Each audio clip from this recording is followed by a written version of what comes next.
of a Georgia peach and Harlem streets.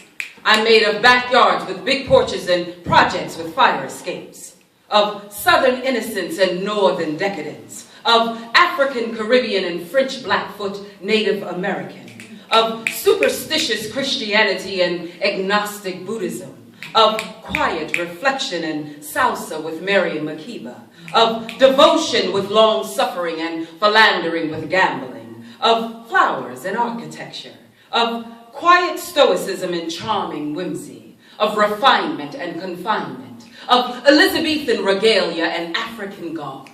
I'm made of still beauty and martial arts. I'm made of simplicity and chaos, of staying home and running the streets, of contentment and being hell-bent, of truth with loyalty and false disloyalty, of appreciation for the arts and exploration of the arts, of being prudish and free-spirited, of patience and impatience, of silent faith and loud skepticism, of tradition and contradiction, of dignity with poise and creative noise, of her and him and her, of yin and yang. I'm made of a lot of things. I'm made of Betty and Vincent Wells. I am the quiet storm.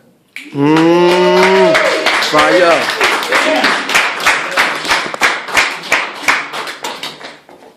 I'm sorry. I'm a minimalist. I only keep what I need. This type of lifestyle eliminates greed. This life I'm living, the lifestyle of a minimalist.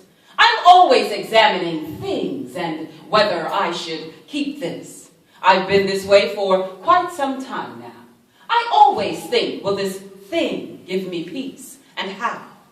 I've evolved to this extreme way of living. What I have no use for, I'm giving. At home, I've created peace in every space. Everything is organized and has a proper place. Everything runs smoothly and very easy. It's neat, organized, and pleasing. There's plenty of room to think, breathe, and just be, because we have no clutter, and this you can plainly see. Now, what you have, you should use. The other stuff is clutter, and you should lose. Stuff, too much, too many, too often, leaves you feeling like you're in a coffin.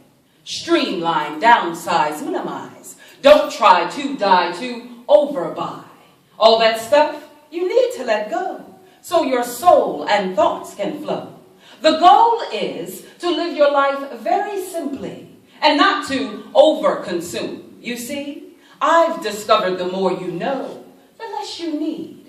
I challenge myself to always take heed, to remain conscious of the things that I consume, to live minimally and always leave room, not for things, but for thoughts, to rise above stuff and how much it costs. What's really important is to know the score, and that is less is always more. Minimalism. So now. Emotions buried don't die.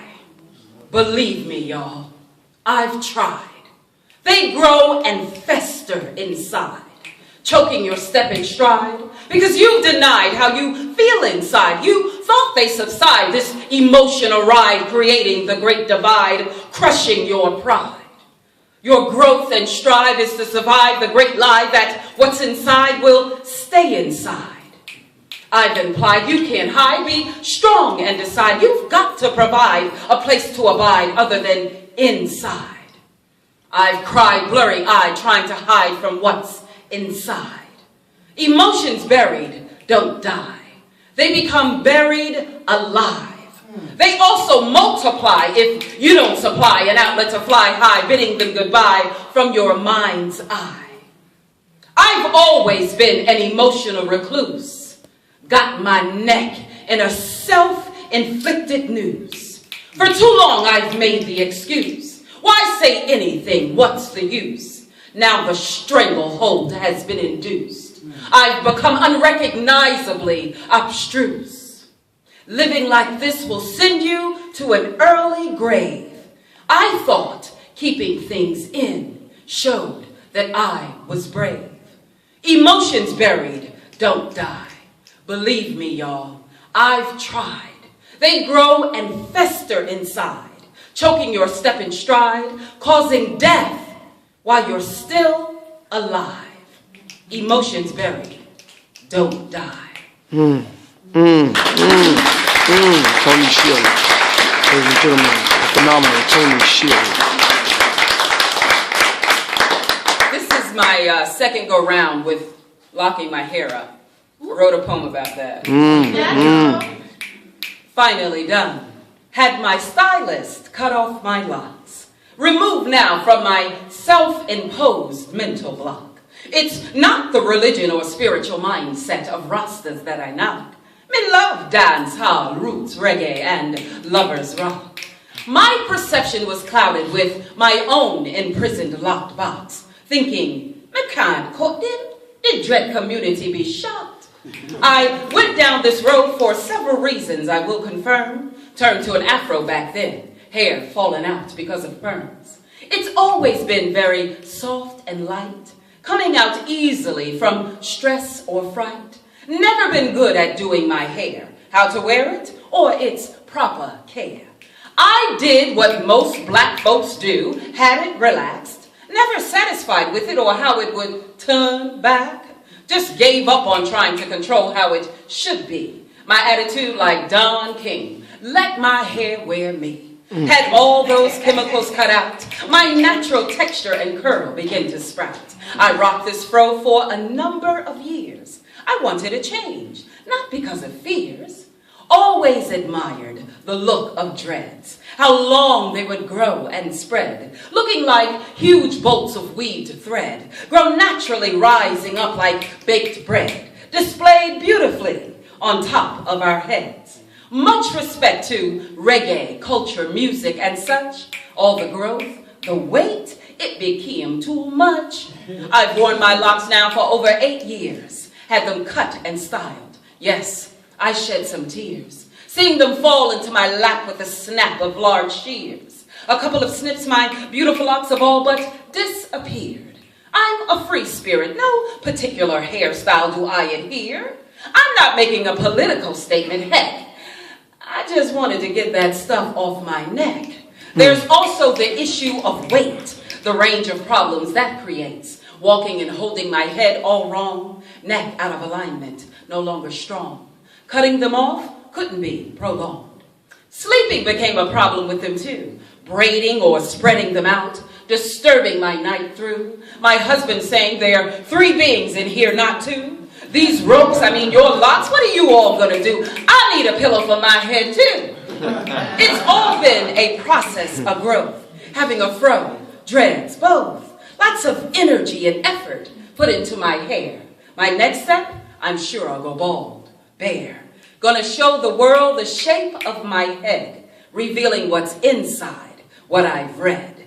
I'm a thinker, a meditator, keeping my brain fed. Can't wait to rock a bald head. Maintenance minimal, just roll out of bed. No styling, just rubbing my dome with oil instead. I gotta step up my game with earrings and accessories. A bald-headed straight female, it's a necessity. One thing for sure, you'll know it's me. Big forehead exposed for all to see. I'm not gonna trip, just let it be. Hairstyles are just creativity. Hair like spirit wants to soar and be free. My locks are gone for now. We'll see.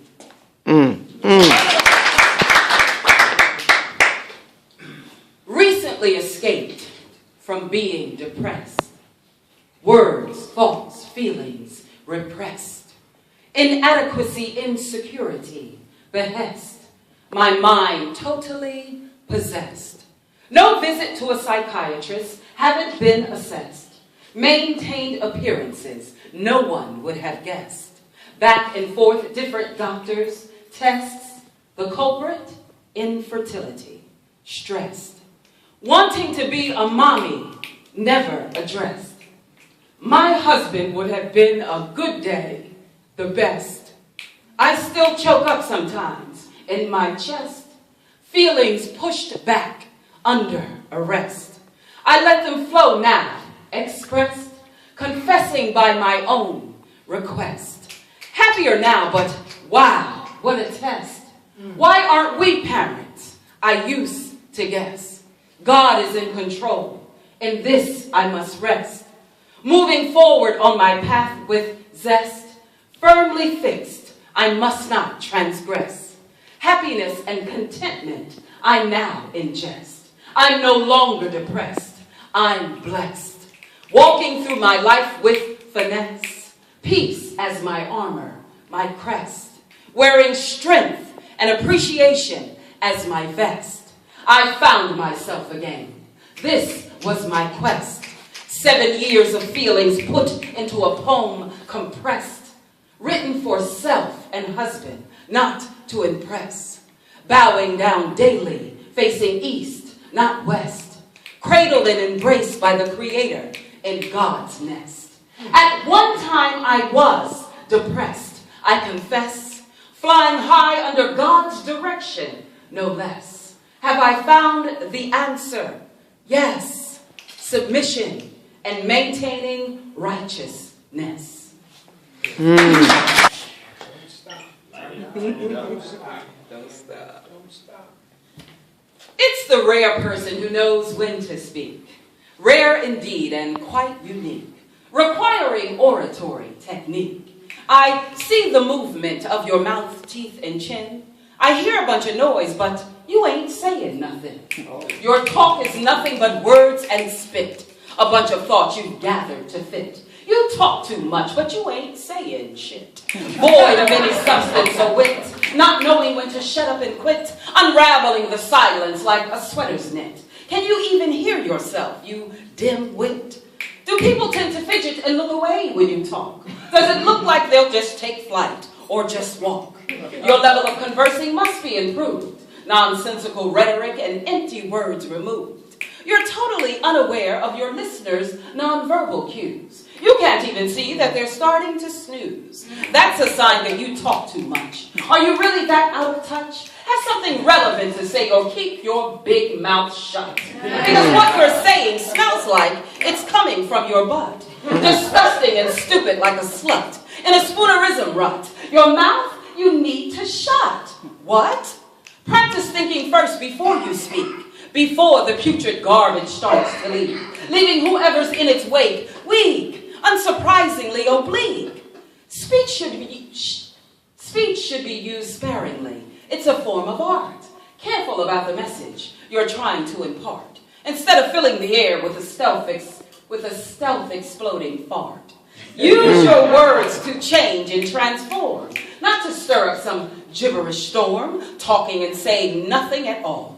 Doing damage like toxic Chinese drywall. Be easy with your speech. Use your words to teach, not to preach. This way your listener will be reached. You talk too much. I'm off kilter. I hang to the left of the rack. Strangely different, not part of a pack. Slightly laid back. Some say I'm slack, but I drink coffee like it's crack, so how could that be a fact? In fact, I'm gonna purge my clothes down to black, travel light ready, stuff on my back packed.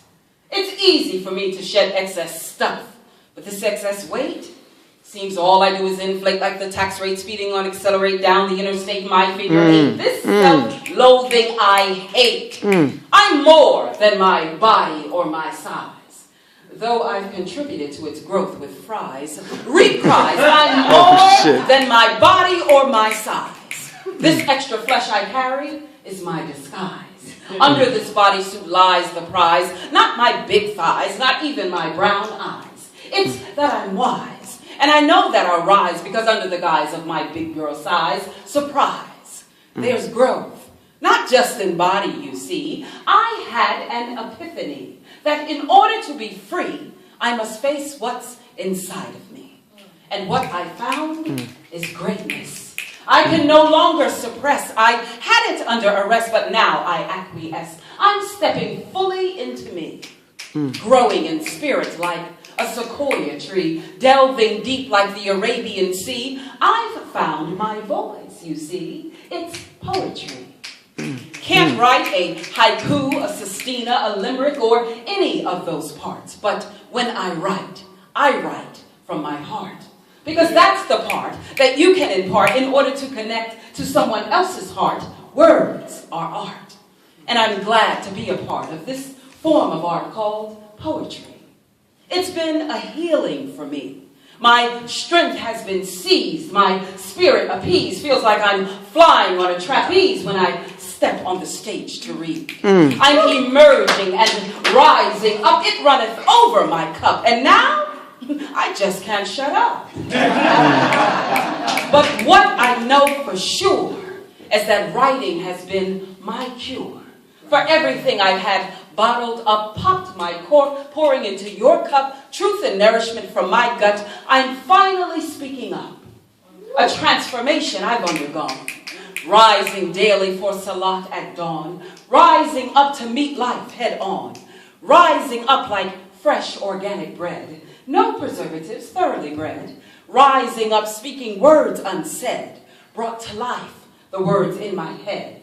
Rising up, putting fear to bed. I've got wings and they're starting to spread. Rising up front and center.